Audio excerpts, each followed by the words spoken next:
রাজ্যে ভয়াবহ বন্যা পরিস্থিতি থেকে উত্তরণের চেষ্টা করে চলেছে রাজ্য সরকার। তবে রাজ্য সরকারের একার পক্ষে সম্ভব নয়। এখন পর্যন্ত প্রায় 15,000 কোটি টাকার মতো ক্ষয়ক্ষতি হয়েছে এই বন্যায়। মুখ্যমন্ত্রী সকলকে বন্যা ত্রাণে এগিয়ে আসার আহ্বান রেখেছেন ইতিমধ্যেই। সেই অনুযায়ী বন্যা ত্রাণে এগিয়ে আসছে বিভিন্ন ক্লাব, বিভিন্ন সংস্থা। আজ ইন্ডিয়ান রেড ক্রস সোসাইটি রাজ্য শাখার শহর দক্ষিণাঞ্চলের যুবক সংঘ ক্লাবে বন্যায় ক্ষতিগ্রস্তদের মধ্যে কম্বল তুলে দেয়। পাশাপাশি আয়োজন করে একটি স্বাস্থ্য শিবিরের। বন্যায় ক্ষতিগ্রস্ত পরিবারের সদস্যদের হাতে কম্বল তুলে দেন মেয়র দীপক মজুমদার। তাছাড়া উপস্থিত ছিলেন ইন্ডিয়ান রেড ক্রস সোসাইটির আগরতলা শাখার কোষাধ্যক্ষ তথা corporator Abhijit Mallick, Red Cross সোসাইটির অন্যান্য সদস্য সহ ক্লাবের সদস্যরা।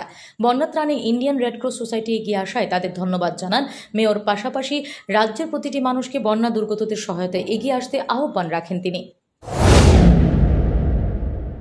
কি বলবেন আজকের এই উদ্যোগ?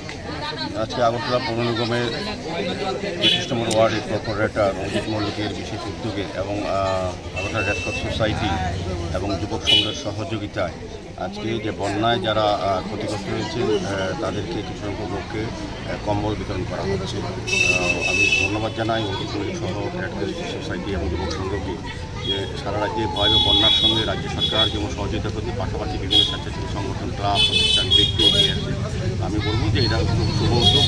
আগামী দিনও রেড ক্রস সোসাইটি এমনি সারা বছরই বিভিন্ন কাজকর্ম করে থাকে। যুবক সংঘ বিভিন্ন প্রোগ্রামে আসি, তারা সারা বছর কাজ করে এবং আমাদের আগরতলা পৌর নিগম থেকে কিন্তু বিভিন্নভাবে সহযোগিতা করা হচ্ছে। বন্যায় যারা ক্ষতিগ্রস্ত হয়েছেন তাদের পাশে দাঁড়িয়েছে। Bureau report, S Bharat live 24 hours.